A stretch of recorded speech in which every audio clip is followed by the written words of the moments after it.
नमस्कार। आप सबका गीता का ज्ञान चैनल में हार्दिक स्वागत है। आज हम आपके लिए लाए हैं भगवान श्री कृष्ण जी का और सुदामा जी का अनोखी दोस्ती की कहानी। एक अटूट दोस्ती। तो चलो सुनते हैं। मुझे कृष्ण से मिलना है, वो मेरा मित्र है। अंदर जाकर कहिए कि सुदामा आपसे मिलने आए हैं। धर्मवान को सुदामा के वस्त्र देखकर हंसी आई। द्वारपालों ने महल में जाकर भगवान कृष्ण को बताया कोई गरीब ब्राह्मण उनसे मिलने आया है। वो अपना नाम सुदामा बता रहा है। भगवान श्री कृष्ण की एक कहानी। सुदामा श्री कृष्ण के बाल सखा थे। दोनों ने गुरुकुल में एक साथ शिक्षा ली थी। सुदामा बेहद ही गरीब ब्राह्मण थे, इसीलिए उन्हें खाने के लिए भिक्षा का सहारा लेना पड़ता था। क्योंकि वो सच्चे ब्राह्मण थे, इसलिए वो केवल 5 ही घरों में दिन भर भिक्षा मांगा करते थे।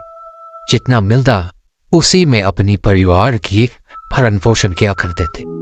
यह भिक्षा उनके लिए पर्याप्त नहीं था, अर्थात उनका और उनके परिवार का पेट ठीक प्रकार से नहीं भर रहा था। इसी भिक्षा से अतिथि सत्कार भी हुआ करता था। सुदामा की पत्नी को यह ज्ञात था कि श्री कृष्ण द्वारिका के महाराज है।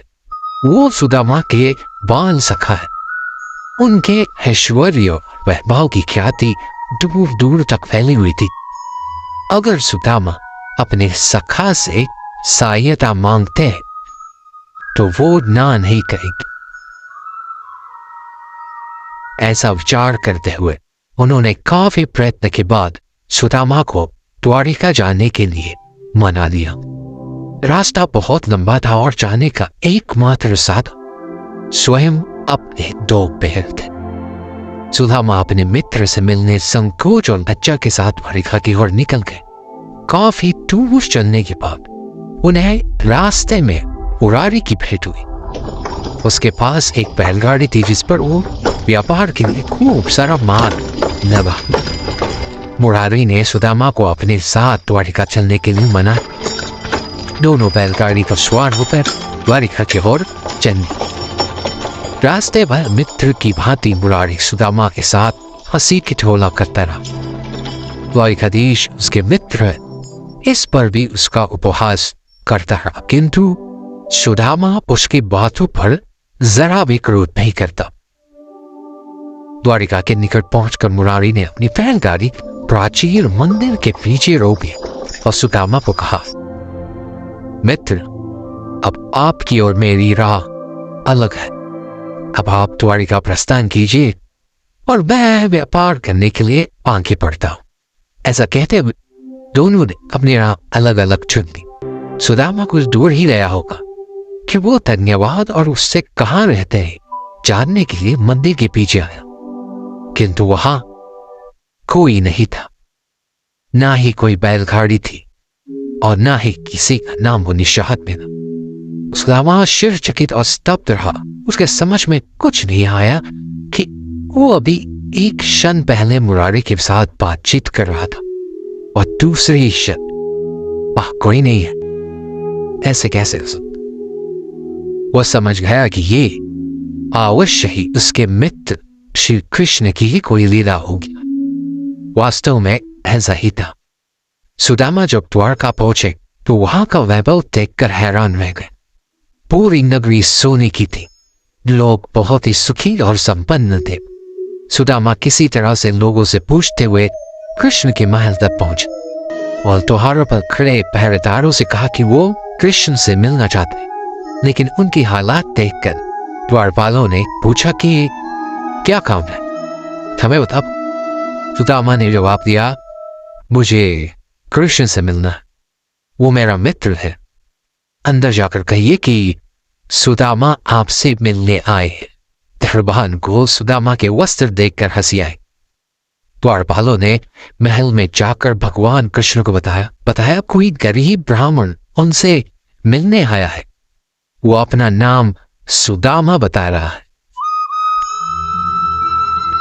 सुदामा का नाम सुनते ही भगवान कृष्ण नंगे पांव सुदामा को लेने के लिए दौड़ पड़े। वहां मौजूद लोग हैरान रह गए कि एक राजा और एक गरीब साधु में कैसी दोस्ती हो सकती है। भगवान कृष्ण सुदामा को अपने महल में लेने और पाठशाला के दिनों की यादें ताजा। कृष्ण ने सुदामा से पूछा कि भाभी ने उनके लिए क्या भेजा है। इस पर सुदामा संकोच में पड़ गए और चावल की पोटली छुपाने लगे। ऐसा देखकर कृष्ण ने उनसे चावल की पोटली छीनी। भगवान कृष्ण सूखे चावल ही खाने लगे। सुदामा की गरीबी देखकर उनके आंखों में आंसू आ गए। सुदामा कुछ दिन द्वारकापुरी में रहे, लेकिन संकोचवश कुछ मांग नहीं सके। विदा करते वक्त कृष्ण उन्हें कुछ दूर तक छोड़ने आए और उनसे गले लगे। सुदामा जब अपने घर लौटे तो सोचने लगी कि पत्नी पूछेगी कि क्या लाए तो क्या जवाब देंगे। सुदामा जब घर पहुंचे तो वहां उन्हें अपनी झोपड़ी नजर नहीं आई। वो अपनी झोपड़ी ढूंढते रहे। तभी एक सुंदर घर से उनकी पत्नी बाहर आई। उन्होंने सुंदर कपड़े पहने थे। सुशीला ने सुदामा से कहा, देखा कृष्ण का प्रताप, हमारी गरीबी दूर कर कृष्ण ने हमारे सारे दुख हर। सुदामा को कृष्ण का प्रेम याद आया। उनकी आंखों में खुशी की आंसू आ गए। ये थी भगवान श्री कृष्ण और सुदामा की कहानी। उम्मीद करता हूं कि आपको ये कहानी पसंद आई। अगर आपको ये कहानी पसंद आती है तो हमारे शो को सब्सक्राइब कीजिए, फॉलो कीजिए, और अपने दोस्तों में शेयर कर दीजिए ताकि हम आपके लिए ऐसे ज्ञानवर्धक कहानियां लेके आते रहें। और हाँ, बेल आइकन को बटन को दबाना ना भूलना, हमारी आने वाली नई स्टोरी की नोटिफिकेशन आप तक जिससे पहुंच सके। नमस्कार, शुभ रात्रि।